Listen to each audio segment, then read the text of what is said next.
So I've been killing things in Diablo 4 with my Necromancer in quick succession, and have been getting asked about the build in my live streams.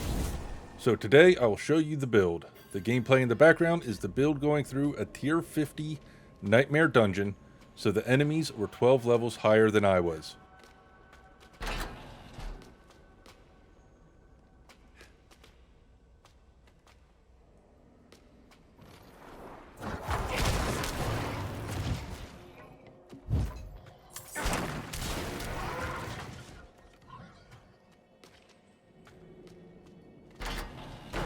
Why are we always the ones who do us dirty?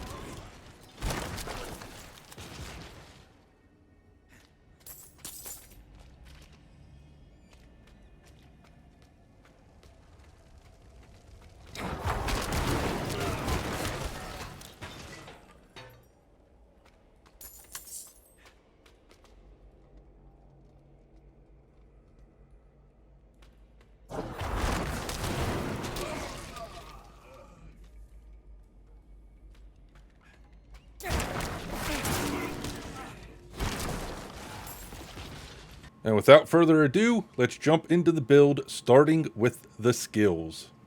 The skills I'm using for this build are going to be Bone Splitters to start. That's going to be your basic skill, and also your essence regeneration until you can get some of the aspects and gear together to help that out. Then you want to jump into Enhanced Bone Splinters.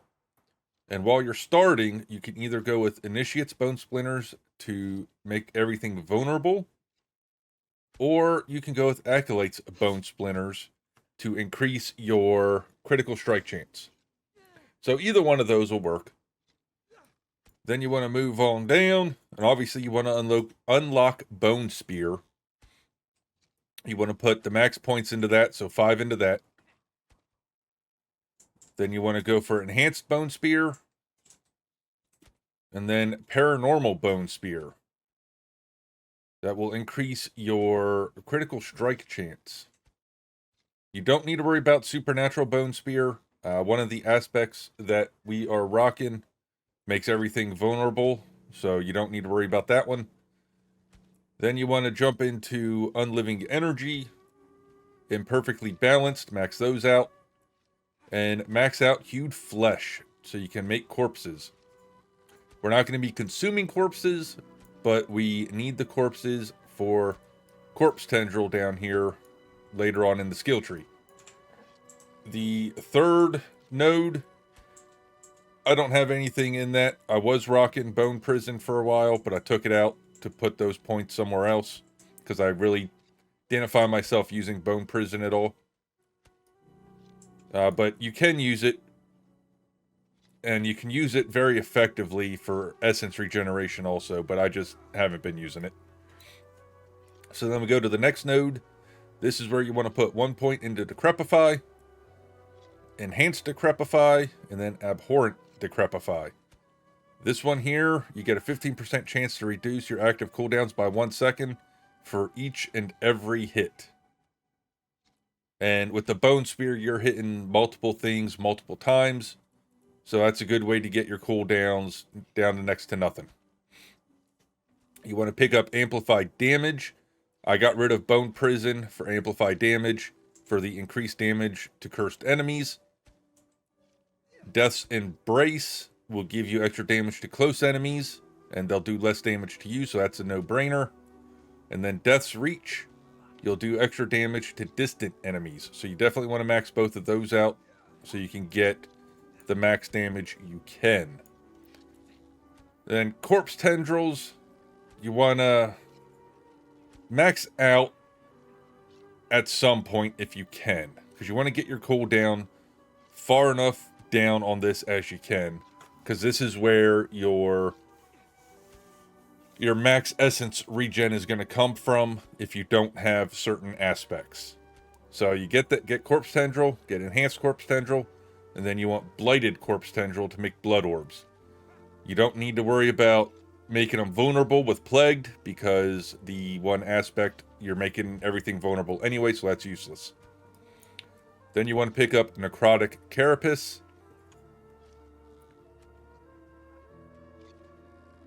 You get Fortify for 6% of your base life when you make a corpse. So that's always nice to have when you or your minions create one. Then you want to go get 3 ranks of Serration, 3 ranks of Compound Fracture, and 3 ranks of Evulsion. Then we move down to the next one here for your ultimates.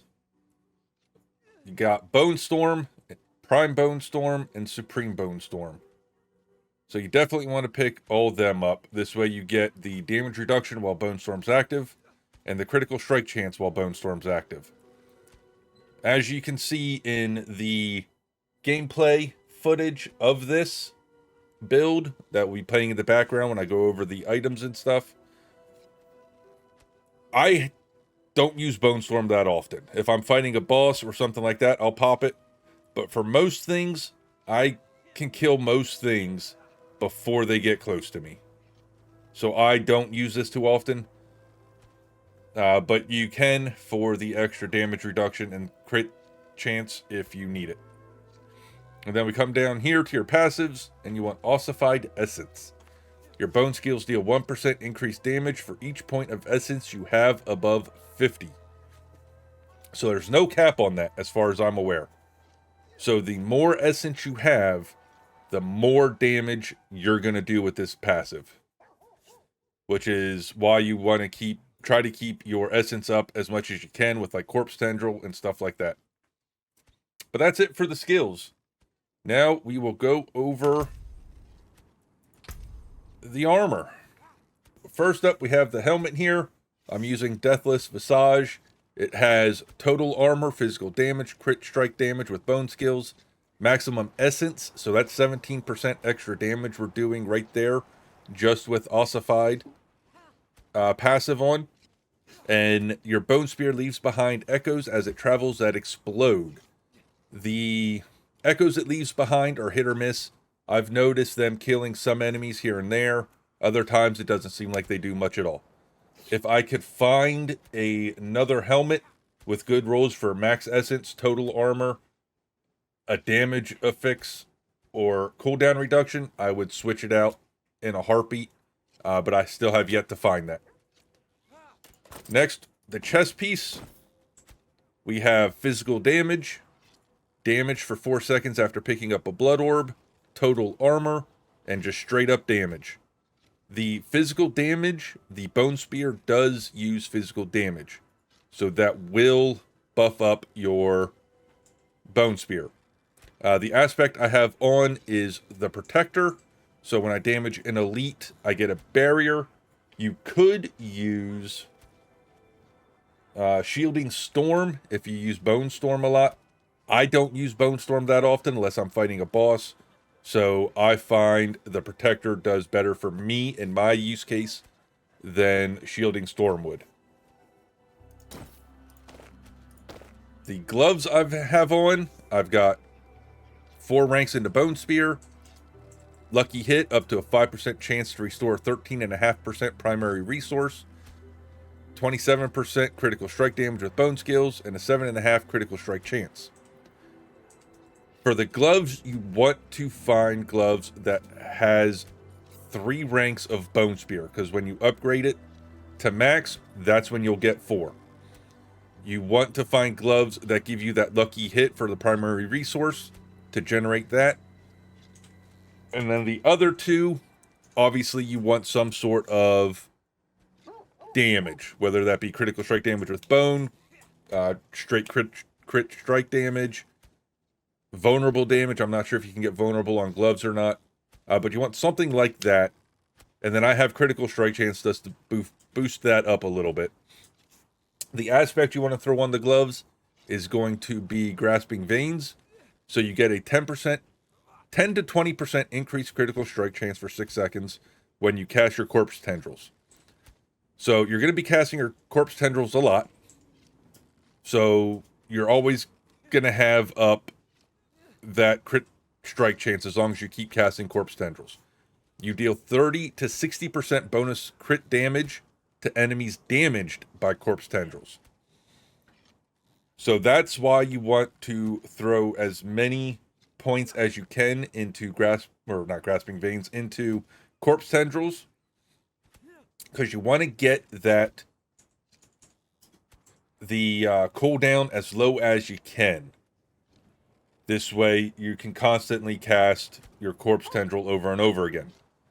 The nice thing is, with the abilities with Decrepify, you get the bonus of your cooldowns dropping. You have a 15% chance for them to drop for a second. So with how much things you're hitting, you can proc your corpse tendrils over and over again and not have an issue. For the pants, we're rocking damage reduction while injured, damage reduction from close, straight up damage reduction, and total armor. I don't think I will be swapping these out at all, because I have yet to find another pair that has 3 things of damage reduction plus total armor on it. So I think I am gonna have these for a hot minute. The aspect is disobedience, which is and will be a lifesaver for you. That extra armor, you gain 1/4 to 0.5% of increased armor for 4 seconds when you deal any form of damage, stacking up to 100 times. So you either get 25% or up to 50%. So it stacks up to 100 times. So that's, for mine here, that's 45% extra armor I can get with the 100 stack. And it has come in clutch and saved my life numerous times already. The boots I'm rocking, they have dodge chance, ranks of corpse tendrils, essence cost reduction, and dexterity. I will be swapping these out when I can find a new pair of boots that has either movement speed on them instead of the dodge chance, because the dodge chance is nice, but I'd rather be able to move. All stats instead of dex would be nice, but you do need a lot of dex for the Paragon board, so I'm not too concerned about the dex as much as I am trying to get movement speed instead of dodge. But the boots are by far the equipment I am trying to get rid of and get something new. The aspect I have on this is eluding. So if I am crowd controlled and then I become injured while I'm crowd controlled, I get unstoppable for 4 seconds so I can get away. I do have a max roll on it for a 20-second cooldown. Haven't noticed myself using it too much, as most things are dead before I get crowd controlled too much. You could also put on the aspect that is Wind Striker Mobility. This way, when you get a crit hit, you get straight movement speed for a few seconds. But I went with this one just for the extra safety while I'm crowd controlled. Your amulet, I am rocking control impaired duration reduction, crowd control duration, bone skill damage, and essence cost reduction. The amulet I am trying to replace also. I'm looking for one that has ranks in either amplify damage, evulsion, or death's reach, as all 3 of those passives give extra damage. But the problem is I'm looking for one of those on top of the essence cost reduction, the bone skill damage, or any other damage multiplier. So it's been a little hard to find that perfect amulet, but I'm still on the hunt. The aspect I'm rocking is Ossified Essence, so it's Serration. So the Ossified Essence passive, which is the one that gives you 1% damage over 50 essence, this buffs it. So it also increases the critical strike damage of your bone skills by 1% per essence above 50, up to 45 to 60%. And I almost got a max roll. I got 59% on it. So that does a lot of damage if you have a lot of essence. For ring number 1, I have critical strike damage with bone skills, crit chance, lucky hit chance, and vulnerable damage. I don't think I can find a better roll on a ring than that for me, for those 4 stats. And then the aspect I'm rocking is obviously Umbral. So I restore 1 of my primary resource when I crowd control an enemy. I had a max roll, but I had it on a weaker ring. So this aspect is from the Codex of Power. But 1 is better than 0. So when I cast my Corpse Tendril, they're getting hit with 2 different crowd control effects. They're getting hit with slowed and then stun. So that gives me a boatload of essence right there if I hit a bunch of enemies with the Corpse Tendril. So Umbral is one of the best aspects you can get to put on for resource generation. My second ring, I got crit strike damage, overpower damage, vulnerable damage, and crit strike chance. I am currently on the hunt for a new ring for this one. If I can get rid of that overpower damage for something like a damage multiplier or max essence or something like that, instead of that overpower damage, this ring will be getting replaced in a heartbeat, as long as I can find this aspect again. The aspect on it is exposed flesh. It is a super rare Necro aspect. It only drops on Necro rings. So, I have a 10% chance to generate 30 to 50 essence when I hit a vulnerable enemy with my bone skill. So every time I throw my bone spear and it hits 10 people, bounces back and hits 10 people 5 times each, coming back, I get a 10% chance on each and every one of those hits to generate essence. This exposed flesh is a must-have for the bone spear build. If you can get it, if you farm for it, I would farm for it and get it. If you do not have it, there is another one out there. I don't think I wrote it down. Nope, I did not write it down. There is an aspect out there. I forget the name of it, but it will generate a certain... It'll give you a certain percent to your essence regen speed. If you don't have exposed flesh, get that aspect and put it on.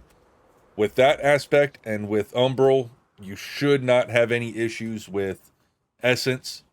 But once you get into the higher levels and you get exposed flesh and then you have Umbral, you definitely will have no issues whatsoever with essence regen.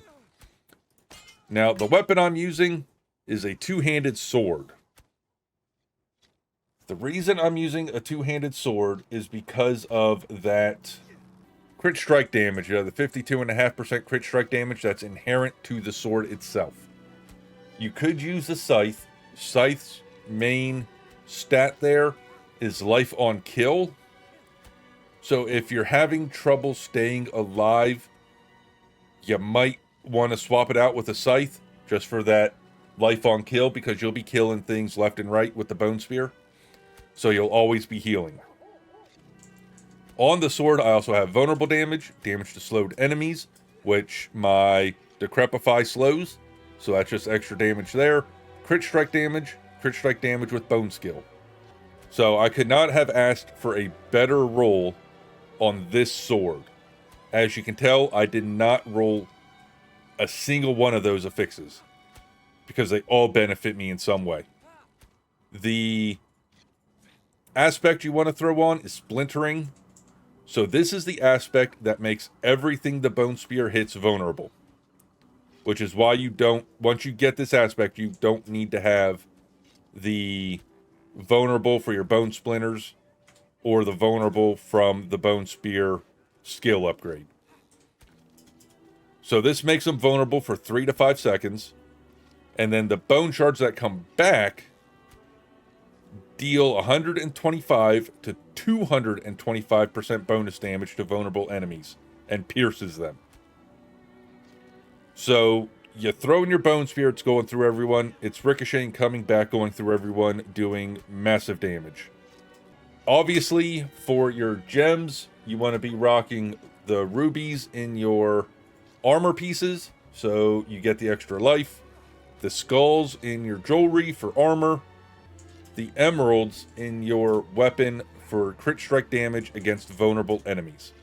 For the Paragon board, you are going to be looking at, for the very first one, your starting board, you want Essence put in there.